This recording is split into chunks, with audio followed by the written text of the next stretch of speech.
Best battery backup, HD quality, smart lock features और ये सब कुछ बहुत ही चीप प्राइस में। इस डिस्क्रिप्शन ने इंडियन मार्केट में कभी Xiaomi को लोगों की आंखों का तारा बना दिया था। ये वो वक्त था जब राइज टू पावर की टैगलाइन के साथ Xiaomi मार्केट में कूदा था और पहले 2-3 सालों में ही इसने 30% मार्केट शेयर को अपना बना लिया था।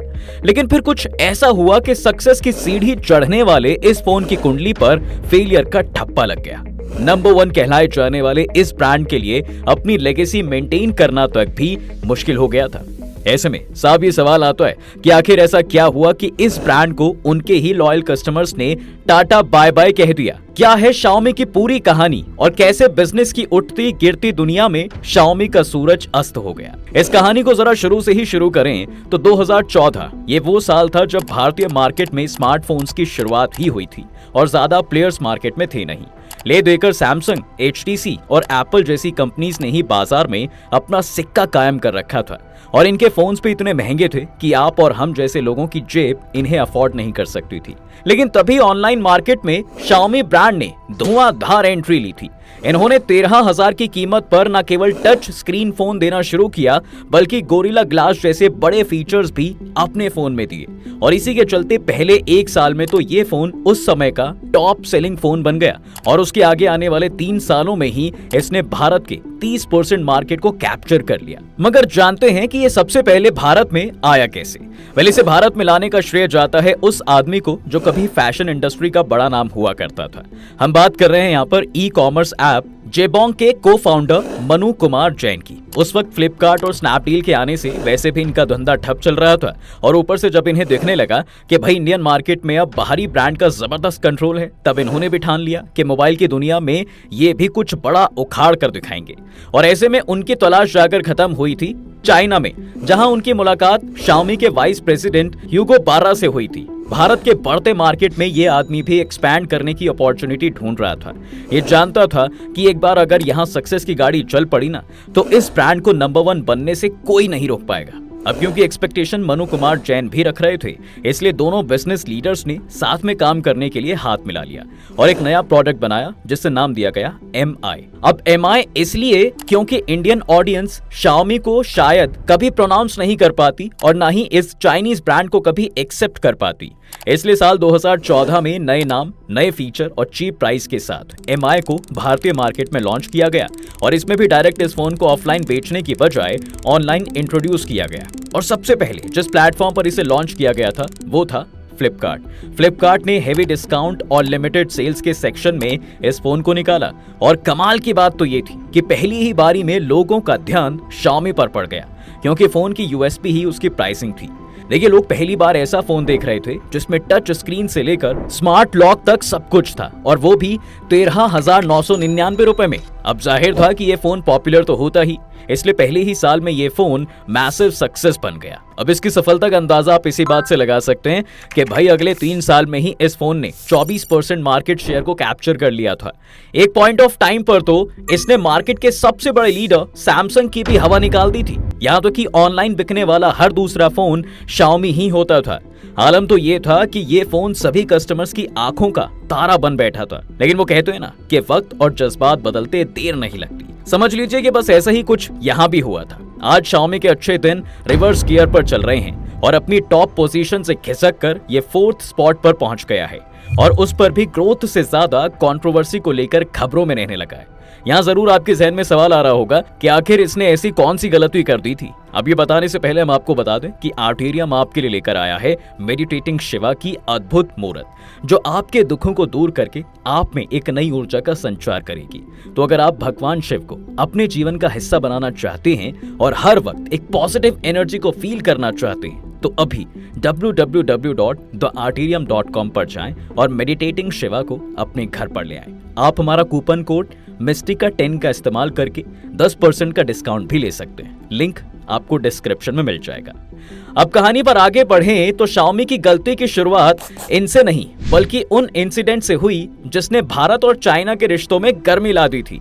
इसी के तहत साल 2020 में चाइना को पहला झटका लगा जब इंडियंस ने चाइना के प्रोडक्ट्स और ब्रांड्स को बुरी तरह बैन करना शुरू कर दिया। टिकटॉक से लेकर यूसी ब्राउजर जैसे कई एप्स और साइट्स को तो भारत ने फिर कभी मुड़कर नहीं देखा और इसकी सबसे बड़ी वजह थी India China Doklam issue. Corona की महामारी के दौरान लेकिन जब पूरी दुनिया घरों में बंद थी तब चाइना अपनी साजिशों से बाज नहीं आया और इसने भारत के डोकलाम और अक्साई चीन वाले हिस्से में इंट्रूजन शुरू कर दिया। इस घटना में भारत के कुछ जवान शहीद हो गए और इससे दोनों देशों के रिश्ते खत्म होने के कगार पर आ गए।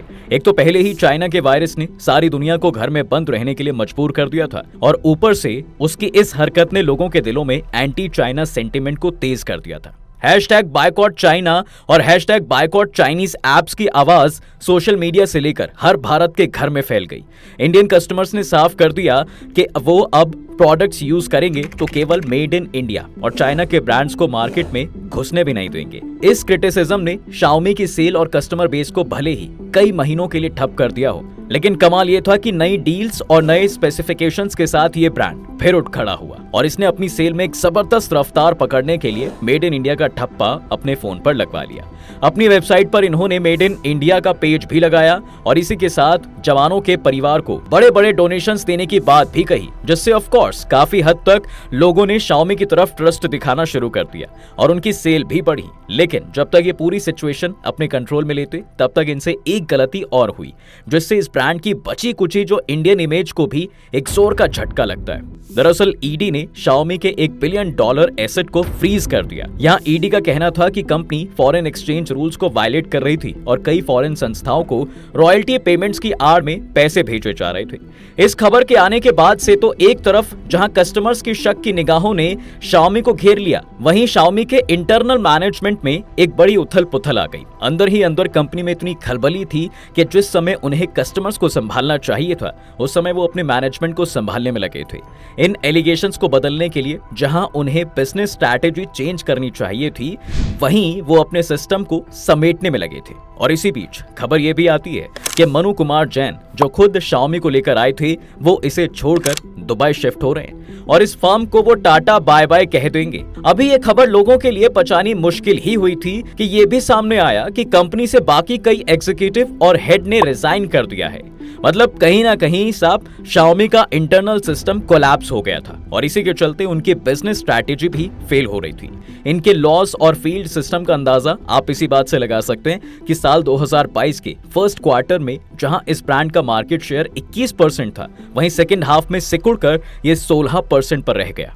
अफसोस कि 5 साल तक टॉप पर रहने के बाद ये पहली बार था जब Xiaomi चौथी पोजीशन पर था और Vivo, Oppo जैसे फोन्स Xiaomi से आगे निकल रहे थे। और ऐसा इसलिए भी हो रहा था क्योंकि इंडियन स्मार्टफोन मार्केट में पहले से ही एक स्लो डाउन चल रहा था और ऊपर से दूसरे फोन्स में आते बेहतर फीचर्स के चलते कस्टमर्स का टेस्ट और प्रेफरेंस बदल रहा था। हालांकि भारत का एक बड़ा मिडिल क्लास अभी भी Xiaomi को यूज कर रहा था, लेकिन इनके जैसे ही चीप रेंज में लोगों के पास Oppo और Vivo में भी बढ़िया ऑप्शंस थे। इस बढ़ते कंपटीशन के बीच Xiaomi की प्रॉब्लम ये थी कि वो चेंजेस और अपग्रेडेशन में कुछ खास कमाल नहीं दिखा पा रहा था। ऊपर से जरा लिंक्डइन पर शेयर इस ओपिनियन को देखिए। यहाँ ऋषभ मिश्रा नाम का यूजर लिखता है कि उन्होंने Xiaomi लिया था क्योंकि ये एक अच्छी सर्विस का वादा करते हैं, लेकिन उनका ये ब्रांड लेने का फैसला सबसे बड़ी गलती साबित हुई। दरअसल इन जनाब ने साल 2015 में Xiaomi फोन लिया था और कुछ डिस्प्ले प्रॉब्लम के चलते इन्होंने Xiaomi सर्विस सेंटर में फोन सबमिट कर दिया था।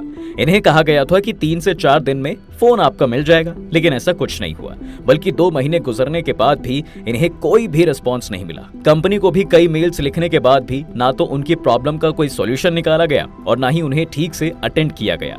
ऐसे ही कई दूसरे लोगों ने भी Xiaomi पर इल्जाम लगाया कि ये ब्रांड हाईली अनरिस्पॉन्सिव है, अपने कस्टमर्स की क्वेरीज सॉल्व करने में ये कहीं ना कहीं फेल हो जाता है और अगर इसे इंडियन मार्केट में लॉन्गर रन में रहना है तो इसे कस्टमर के प्रति रिस्पॉन्सिबिलिटी दिखानी होगी, नहीं तो ये इवेंट्स ब्रांड इमेज को खराब ही करेंगे और Xiaomi का इंडिया कस्टमर बेस स्पॉइल होगा। कुल मिलाकर जहां Xiaomi पहले ही चैलेंजेस से गुजर रहा था, वहीं इसके सामने एक चैलेंज ये भी था कि अपने कस्टमर्स पर ये और भी ज्यादा ध्यान दे ताकि ये दोबारा उनका ट्रस्ट और रॉयल्टी जीत सके।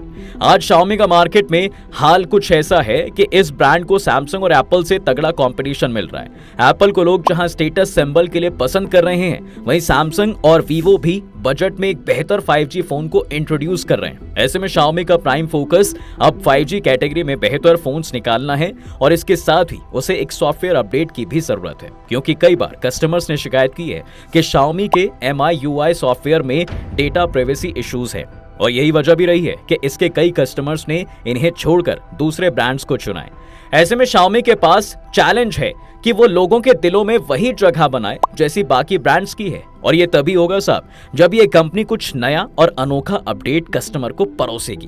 तब तक के लिए देखना दिलचस्प होगा कि इंडियन मार्केट में इसे दोबारा नंबर 1 बनने में कितना समय लगेगा। अब आपका इसके बारे में क्या कहना है, हमें कमेंट सेक्शन में जरूर बताएं। वीडियो अच्छी लगी हो तो लाइक कर दें और चैनल को भी सब्सक्राइब करें।